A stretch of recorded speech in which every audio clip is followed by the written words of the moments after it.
ওনাদের অনেক বিশ্বাস যে হুগলি জেলাতে একমাত্র রচনাকে পাঠালেই হয়তো রচনা ঠিকঠাক করে থাকবে এবং কাজ করতে পারবে, এবং সেই আশ্বাস বিশ্বাস আমি কখনো অক্ষুণ্ণ হতে দেব না। কারণ দিদিকে আমি অসম্ভব সম্মান করি বহু বছর ধরে। আজকে রাজনীতিতে এসেছি, দিদি আমায় সেই দায়িত্ব দিয়েছেন, এটা আমি কৃতজ্ঞ দিদির কাছে, এবং এটা আমার কর্তব্য যে আমায় দিদি যে কাজ দিয়ে পাঠিয়েছেন সেই কাজটা আমি 100 ভাগ হলেও নিশ্চয়ই ক্ষমতায় শেষ করব।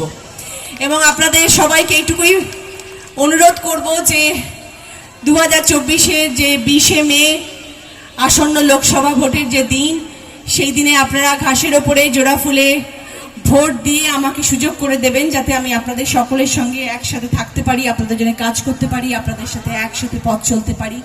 অনেক আশা নিয়ে আপনাদের কাছে এসেছি। রাজনীতির মানুষ নই, কিন্তু তবুও রাজনীতিতে এসেছি।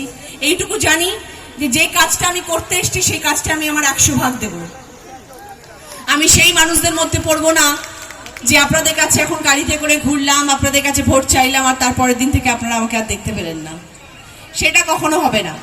সেই কথা আমি আপনাদেরকে দিয়ে যাচ্ছি। যতদিন আপনাদের সাথে থাকবো, যতদিন আমি আপনাদের পাশে থাকবো, ততদিন আমি আপনাদের জন্যই থাকবো এবং আপনাদের কাজ করব।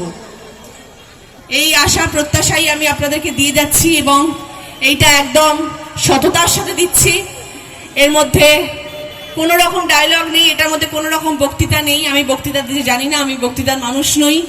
আমি যা বলি, আমি যেটা মনে করি আমি সেটাই বলি, আমার মন থেকে যেটা আসে আমি